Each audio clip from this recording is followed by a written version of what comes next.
Well, yes, indeed. It is New Year, isn't it? Whew. Amazing. I'm still kind of shocked by it all. But of course, a new year means a whole new theme and a whole new set of topics for our Sunday explorations.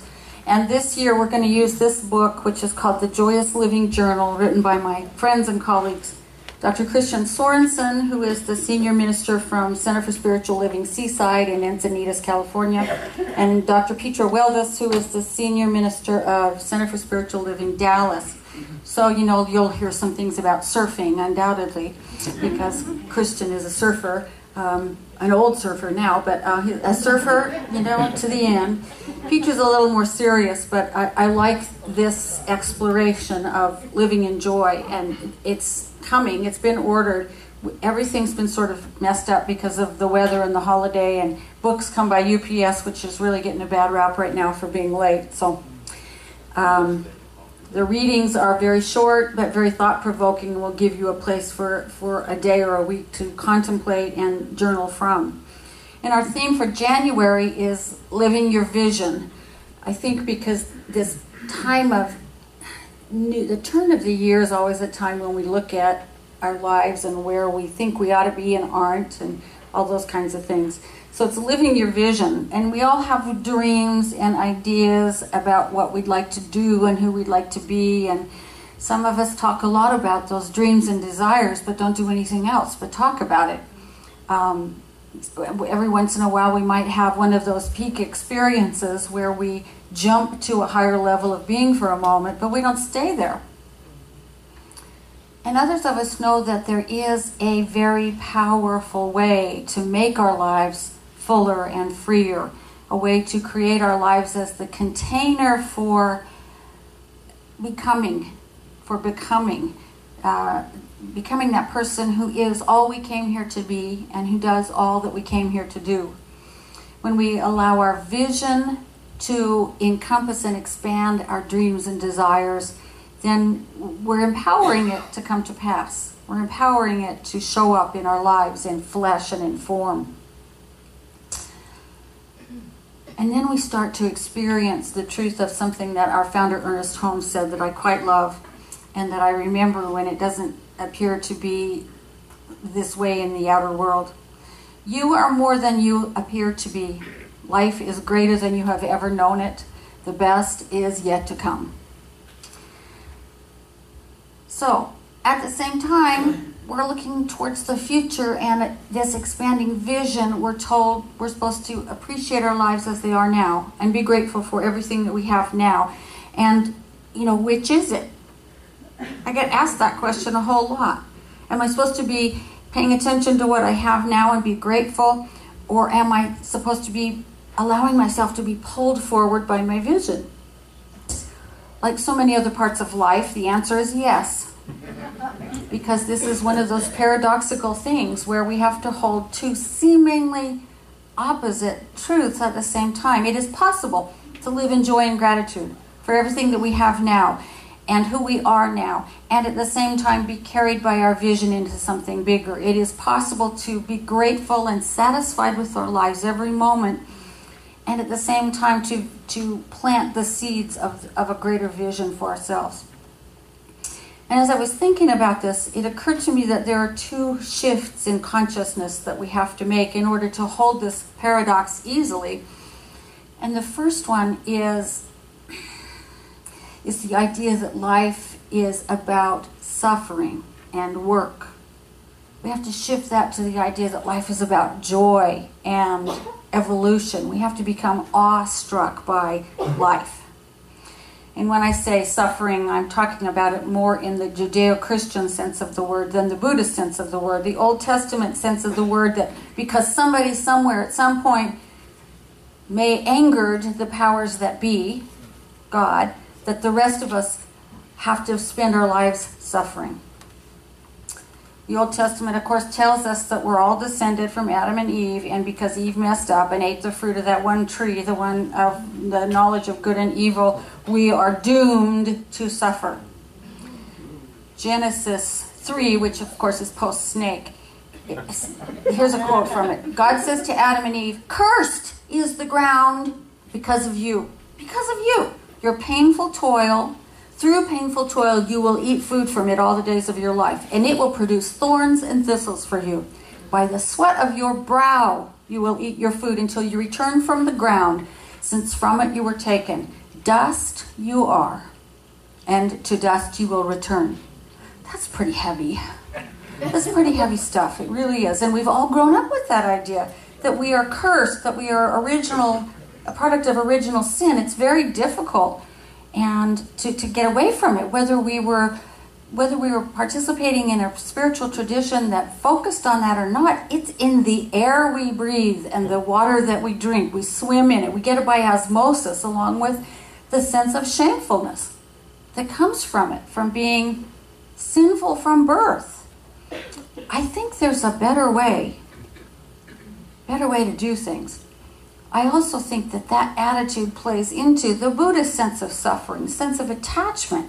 Because, damn it, if I earned it by the sweat of my brow, I'm keeping it, right? I'm attached to it very deeply when I earn it through my suffering. And so it's both of those things. There is another way to look at things. And it's the way that the mystics of all ages have told us, and it's the way that science, I think, is supporting. It is the way of looking at the universe as original blessing. As original blessing, based on the wisdom tradition of the Hebrews, which was far earlier than the Christian church, and indigenous people's spirituality, and nature spirituality, and Eastern traditions. And it's all very much in line with what Ernest Holmes taught. We started last year, in about February, talking about what science has shown us about ourselves. And that is that 15 billion years of preparation for life was made before even the simplest life, let alone us, let alone something as complex as we are, could show up. 15 billion years. The mystical interpretation I give to that fact is that there is some intelligence, there is some, whatever you want to call it, I call it God, that supports our very existence and supports our evolution. And, there are just too many variables for all this to happen by accident without any guidance whatsoever. All that needed to happen in just the right time, in just the right way, so that this planet could have life arise on it and allow life to develop to the point where we are aware that we're conscious. That right there makes me go, whoa. The fact that I'm aware that I'm conscious after all of that. When I think about it, it seems clear to me that the universe is a supportive place, not a destructive place. It is fundamentally a supportive place. The whole universe is a blessing to us. And our relationship with that is awe-inspiring, awe-producing. When we were discussing Rabbi Rami Shapiro's book, The Sacred Art of Loving Kindness, I told you about the Hebrew story, the wisdom tradition story, that there's a saying that every time we walk down the street, angels precede us saying, make way for the image of God. That's original blessing theology, if you will. It's the acknowledgement that God lives in all things, including us, that we're images of God, that God is mother and father and parent and child, and God in mystery, as well as God in things and forms, that this thing that's beyond all words and images, as well as what we see in front of us. And we've been taught by all the mystics that the work of God is compassion and love. And because we are born in the image and likeness of God, our work is, we are called to compassion and love, to be the likeness of God. So that every single one of us is a mystic, and every single one of us is a creative force, a creative artist, and every single one of us is a prophet, and every single one of us is a becoming part of God. We are always becoming. And that's, I think, what Thich Nhat Hanh was getting at when he said, many people are alive, but do not touch the miracle of being alive. Because it is a miracle that we're alive in the state that we are. And the experience that comes from touching that miracle is an experience of joy, not suffering. It's an experience of loving life right now, of not waiting to be rewarded in some other dimension, but an experience of passion and love and compassion, not self-doubt and self-judgment and anger and suffering. It's an experience of dancing with life. And there's a book in the Hebrew Bible called the Book of Wisdom. And it says, this is wisdom, to love life. So to live in wisdom is to live in that joy, that love of life. So ask yourself, am I living in joy today? Am I grateful for all that I am blessed with? Am I grateful for all that I am? And if not, there are some things that you can do to shift your thinking. Because grateful is an important, very important part of joy, I think. If you spend 5 minutes a day listing all the things you're grateful for, you will make it even if you have to fake it. It's one of the few places where fake it till you make it really works, I think. One place where you can just stop and say, man, I'm grateful. I'm particularly grateful for my warm and comfortable bed. I love my bed. I'm grateful for my lovely home and my lovely husband. I'm grateful for my silly little dog who's always making me laugh because she's cuter than any dog should be. I'm grateful for my 18-year-old cats that have been on so many adventures with me. And then I have a younger one who's a wild thing who reminds me that nature is a wonderful and odd kind of thing. You know, she's really wild. I'm grateful to be healthy and most days relatively sane. I'm grateful that I don't go hungry. I'm grateful that I serve this community. I'm grateful I have hot water in the morning. I have a smartphone and a laptop and a tablet. I have first world problems. I'm grateful for that, you know? I'm really grateful that I have first world problems. It's amazing. Gratitude is a very, very powerful force to inject into your life. And it puts you on the path of joy. If you just take 5 minutes a day to acknowledge all that you are blessed with. The other practice that really helps is meditation. It's the only practice I know of that'll take you into the wonders that are already inside of you. It will first take you through the not so wonderful, but that's only so you can realize that it's not real. What's real is the you that you'll find when your mind becomes still for a moment. So start with 5 minutes a day and pay attention to your breath. That's all. When you find you've strayed away, go back to your breathing. When you can sit for 5 minutes without going crazy, move it to 10, and so on. If this becomes a regular practice, what happens is you start to glimpse the light that you already are. You've just been covered over. You start to shift your subconscious ways of thinking and being, and you start to let go of those not so wonderful things.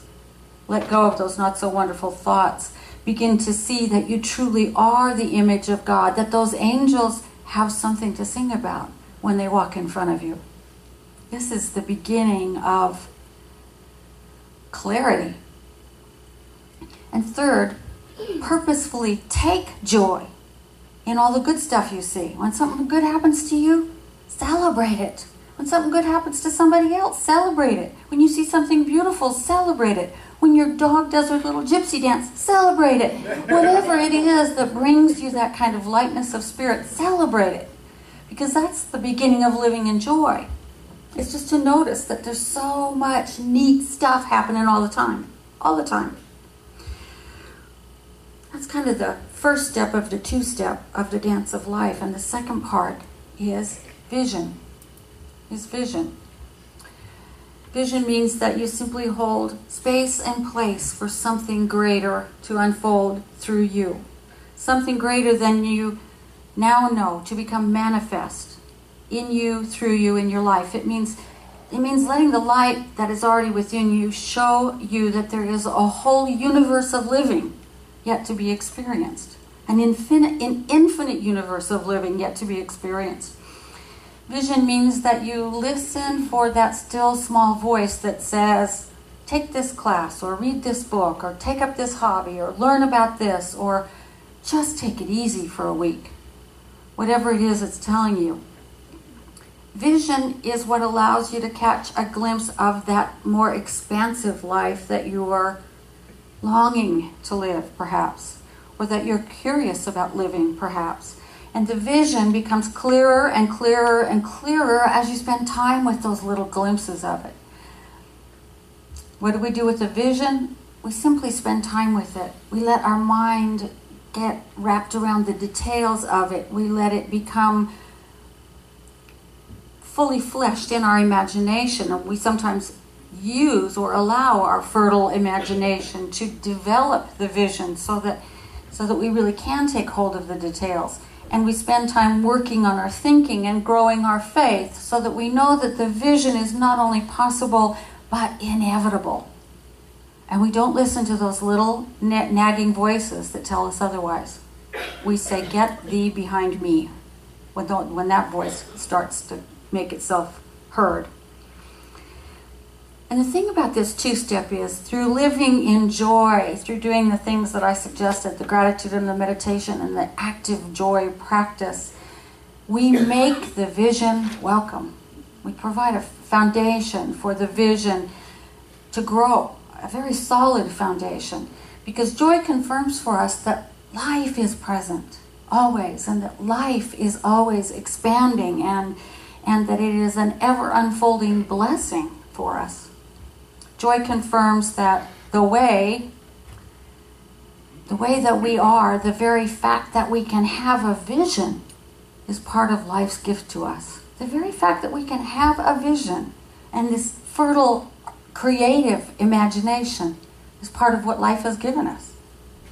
Joy opens the door, quite simply, to more life and more freedom, and to a greater expression of who you are and who you came here to be and what you came here to do. And so joy plus vision pulls us right into this dance of spiritual evolution, this celebration, and together joy and vision create a really magnetic force that really attracts the beautiful things of life, things that bring us more joy, things that bring us more excitement, things that bring us more love, and into places of deeper compassion and of greater passion. So I hope you can see that it is possible not only to hold those two at the same time, but to kind of have a good time doing it. You know, I hope so, because that's the point of it all, I think. As Ernest Holmes said, we have learned all that we can through suffering, so let's give it up. That's a good New Year's resolution. Give up the suffering and step into the joy. Dance with the joy and the vision. That is the dance. That's the whole dance of life itself. And I think we're here to enjoy the dance. So let's spend just a moment praying together now.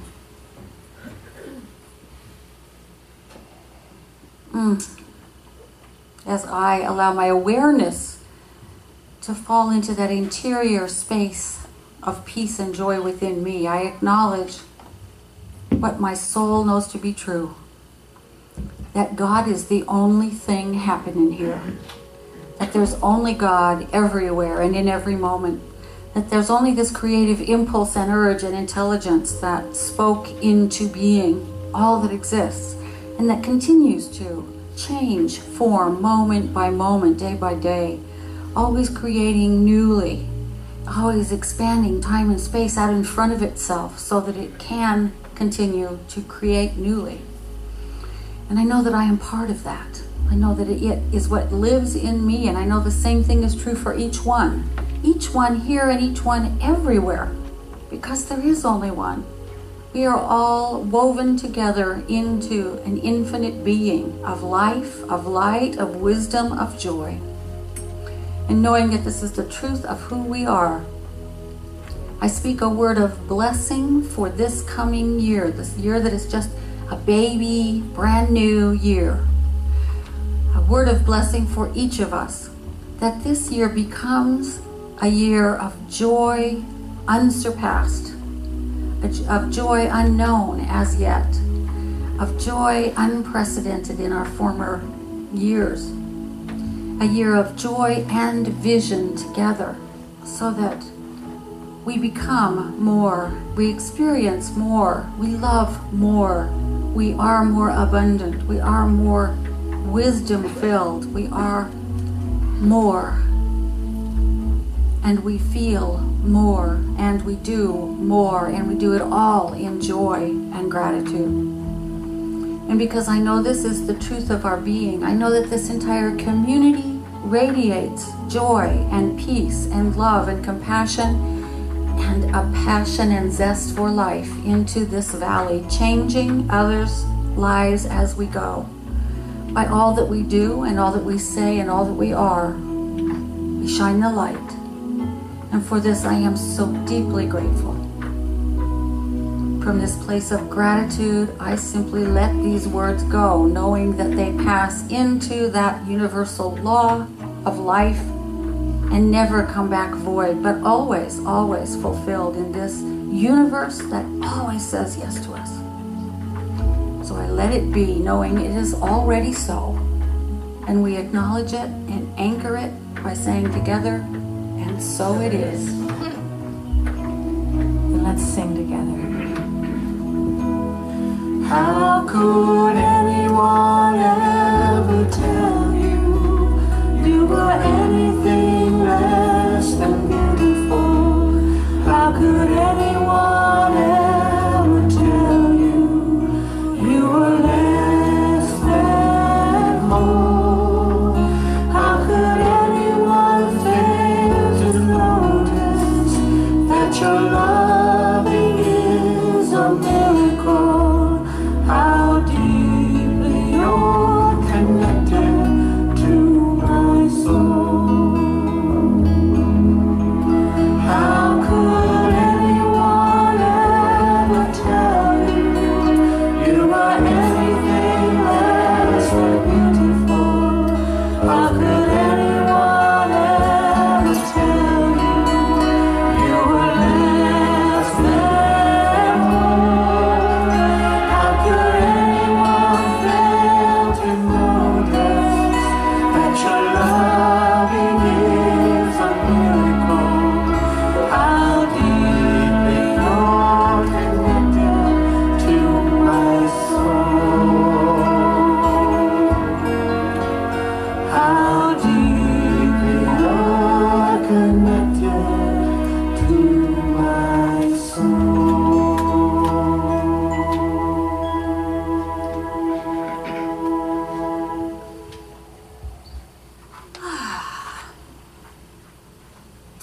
And now we have an opportunity to practice with this, play with this law of circulation that we talk about often, and at the same time to express our gratitude for this community by supporting it.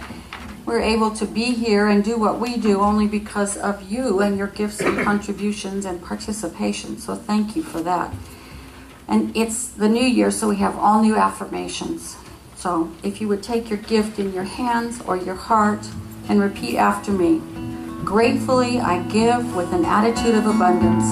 Gratefully, I give with an attitude of abundance. I know that as I give, so do I receive abundantly. I know that as I give, so do I receive abundantly. And so it is. And so it is.